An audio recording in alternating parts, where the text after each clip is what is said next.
English literature. Its history and its significance for the life of the English-speaking world. By William J. Long, Ph.D., Heidelberg. Preface.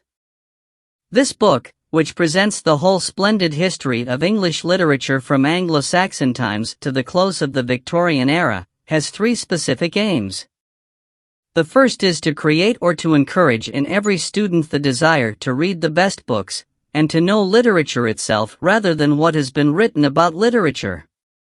The second is to interpret literature both personally and historically, that is, to show how a great book generally reflects not only the author's life and thought but also the spirit of the age and the ideals of the nation's history.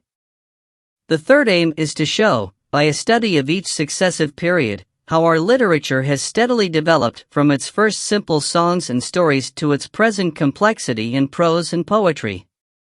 To carry out these aims, we have introduced the following features. 1. A brief, accurate summary of historical events and social conditions in each period, and a consideration of the ideals which stirred the whole nation, as in the days of Elizabeth, before they found expression in literature.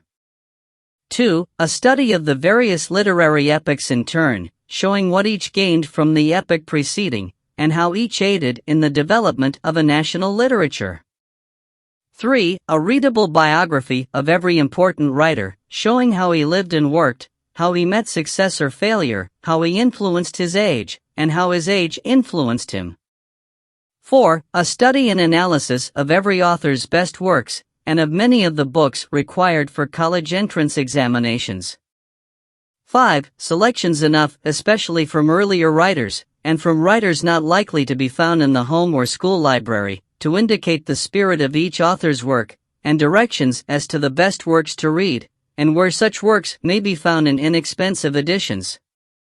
6. A frank, untechnical discussion of each great writer's work as a whole, and a critical estimate of his relative place and influence in our literature.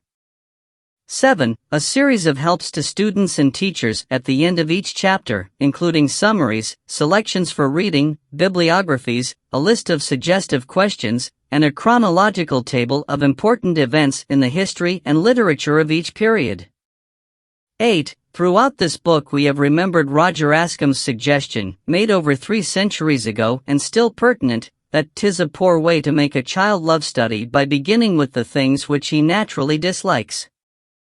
We have laid emphasis upon the delights of literature. We have treated books not as mere instruments of research, which is the danger in most of our studies, but rather as instruments of enjoyment and of inspiration, and by making our study as attractive as possible we have sought to encourage the student to read widely for himself, to choose the best books, and to form his own judgment about what our first Anglo-Saxon writers called the things worthy to be remembered. To those who may use this book in their homes or in their classrooms, the writer ventures to offer 1 or 2 friendly suggestions out of his own experience as a teacher of young people. First, the amount of space here given to different periods and authors is not an index of the relative amount of time to be spent upon the different subjects. Thus, to tell the story of Spenser's life and ideals requires as much space as to tell the story of Tennyson, but the average class will spend its time more pleasantly and profitably with the latter poet than with the former. Second, many authors who are and ought to be included in this history need not be studied in the classroom. A textbook is not a catechism but a storehouse, in which one finds what he wants, and some good things beside.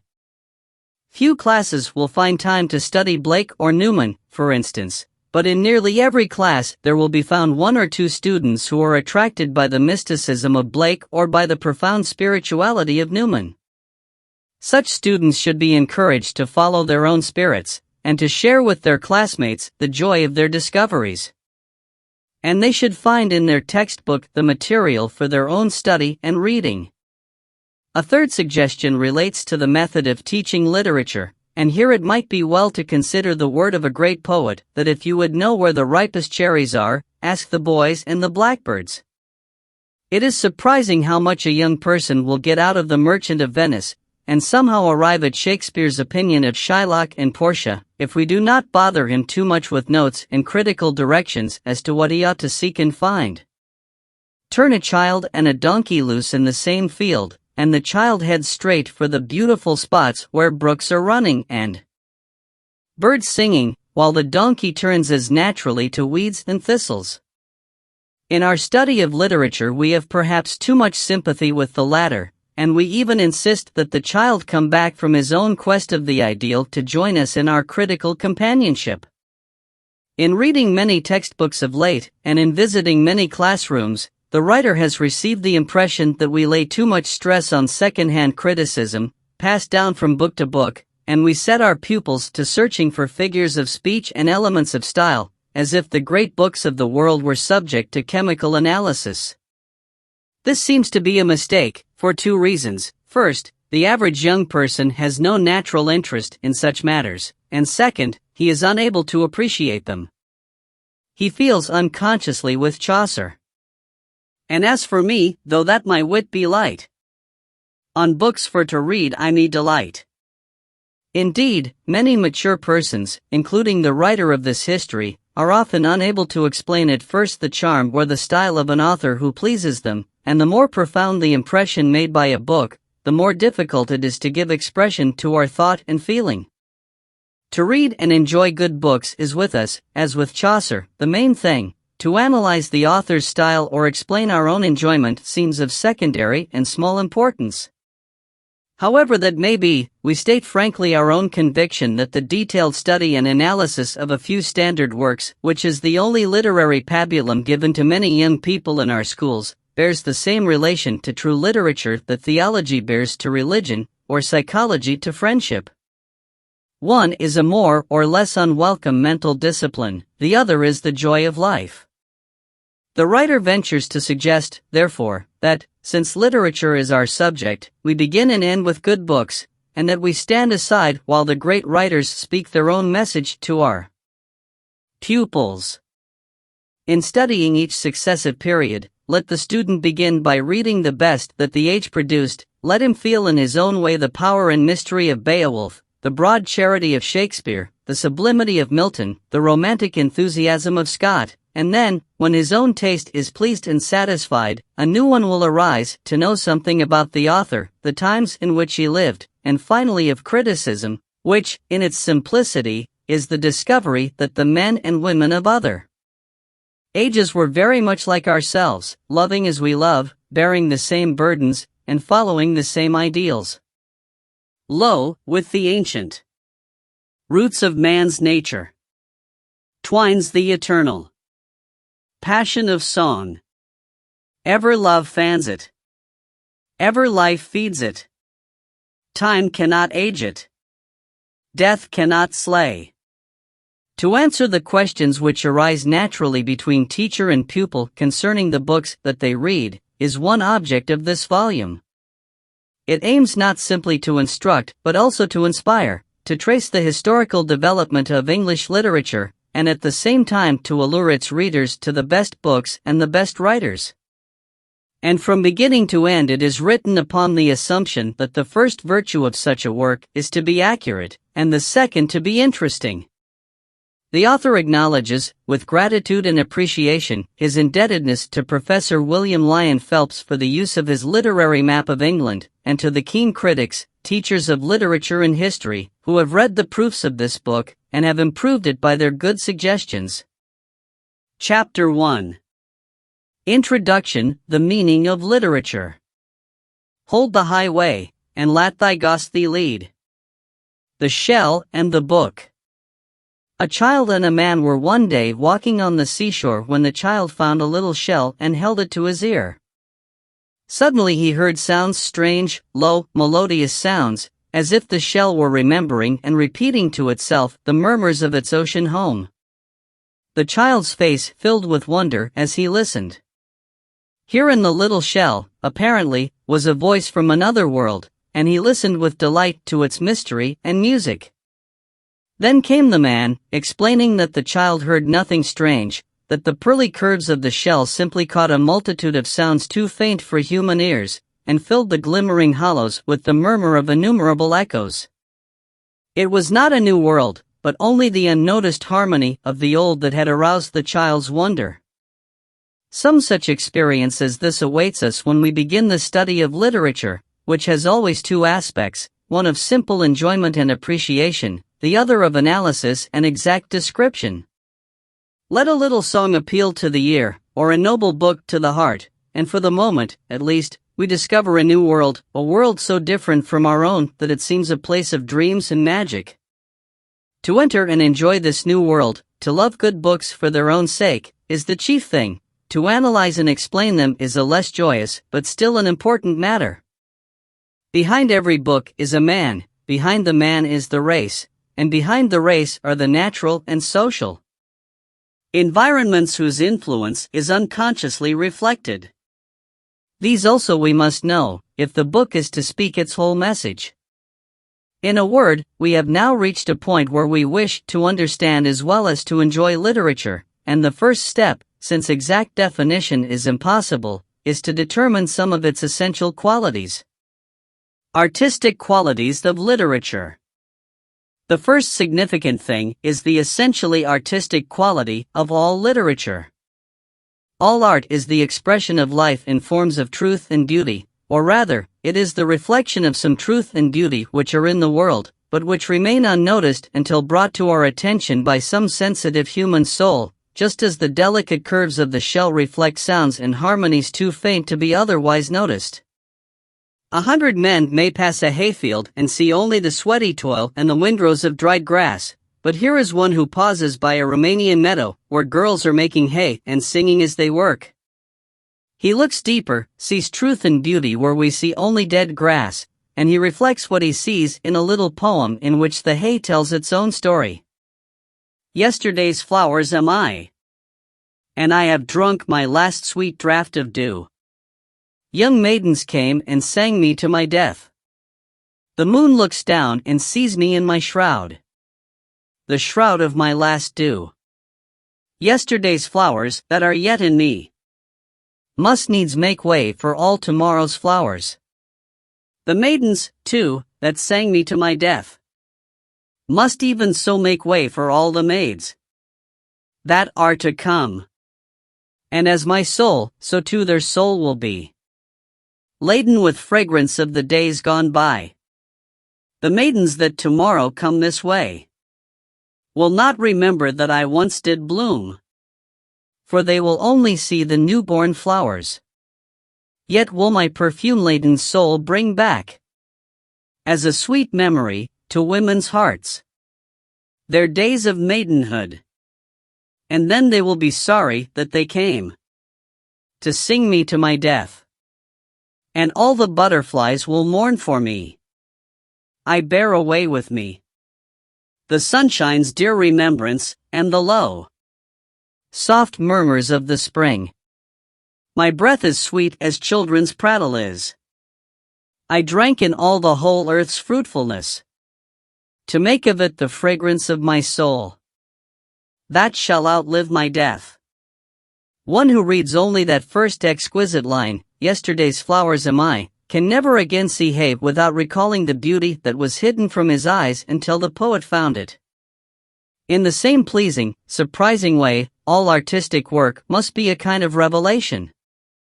Thus architecture is probably the oldest of the arts, yet we still have many builders but few architects, that is, men whose work in wood or stone suggests some hidden truth and beauty to the human senses. So in literature, which is the art that expresses life in words that appeal to our own sense of the beautiful, we have many writers but few artists.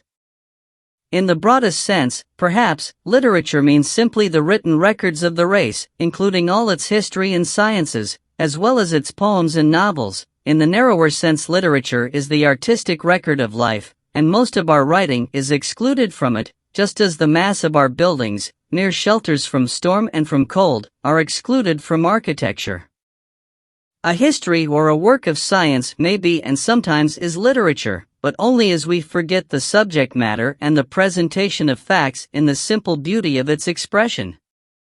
Suggestive. The second quality of literature is its suggestiveness. its appeal to our emotions and imagination rather than to our intellect.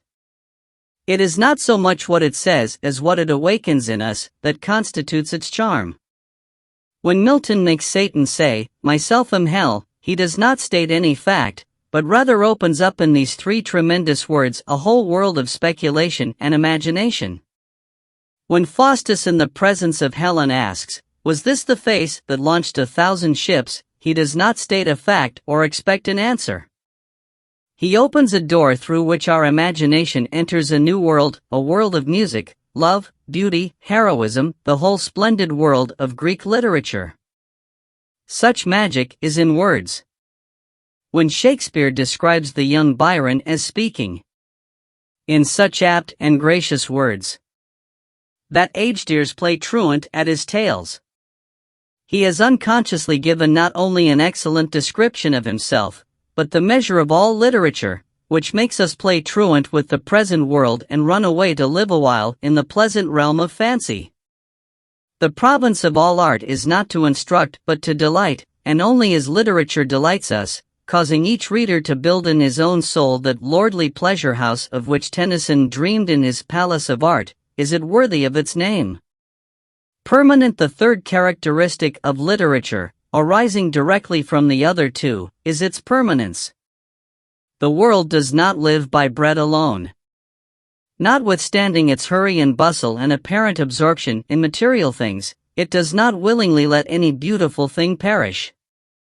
This is even more true of its songs than of its painting and sculpture, though permanence is a quality we should hardly expect in the present deluge of books and magazines pouring day and night, and to know him, the man of any age, we must search deeper than his history. History records his deeds, his outward acts largely, but every great act springs from an ideal, and to understand this we must read his literature, where we find his ideals recorded.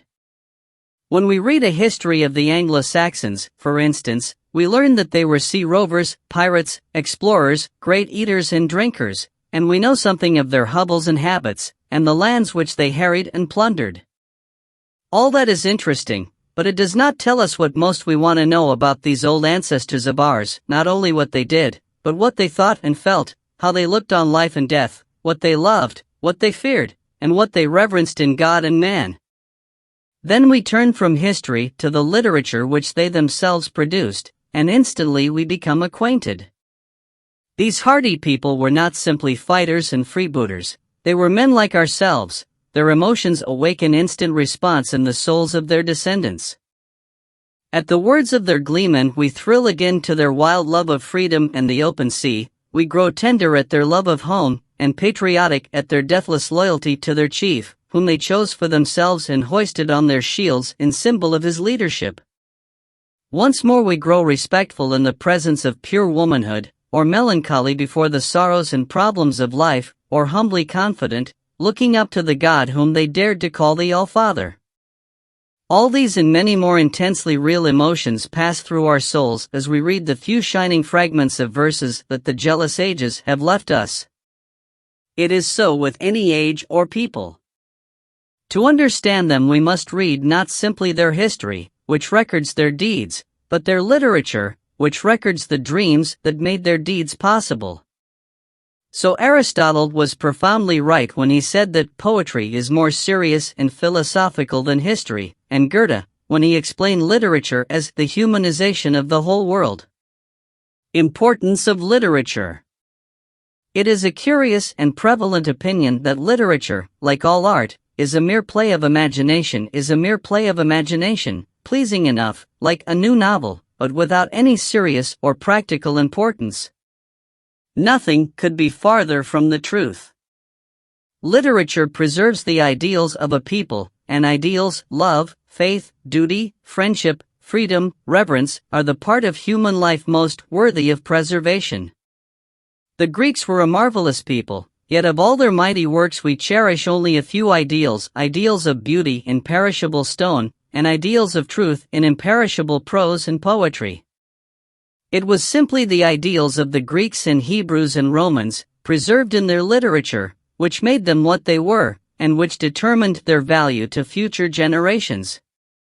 Our democracy, the boast of all English-speaking nations, is a dream, not the doubtful and sometimes disheartening spectacle presented in our legislative halls, but the lovely and immortal ideal of a free and equal manhood, preserved as a most precious heritage in every great literature from the Greeks to the Anglo-Saxons. All our arts, our sciences, even our inventions are founded squarely upon ideals, for under every invention is still the dream of Beowulf, that man may overcome the forces of nature, and the foundation of all our sciences and discoveries is the immortal dream that men shall be as gods, knowing good and evil. In a word, our whole civilization, our freedom, our progress, our homes, our religion, rests solidly upon ideals for their foundation. Nothing but an ideal ever endures upon earth. It is therefore impossible to overestimate the practical importance of literature, which preserves these ideals from fathers to sons, while men, cities, governments, civilizations, vanish from the face of the earth. It is only when we remember this that we appreciate the action of the devout Mussulman, who picks up and carefully preserves every scrap of paper on which words are written, because the scrap may perchance contain the name of Allah, and the ideal is too enormously important to be neglected or lost. Summary of the subject. We are now ready, if not to define, at least to understand a little more clearly the object of our present study.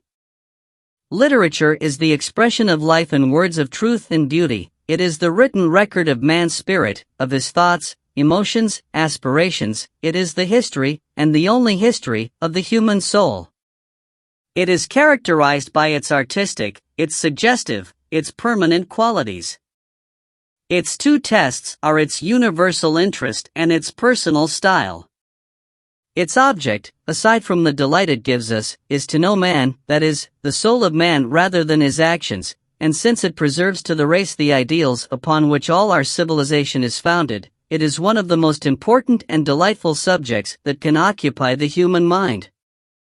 Bibliography. Note: each chapter in this book includes a special bibliography of historical and literary works, selections for reading, chronology, etc., and a general bibliography of texts, helps, and reference books will be found at the end. The following books, which are among the best of their kind, are intended to help the student to a better appreciation of literature and to a better knowledge of literary criticism. General works.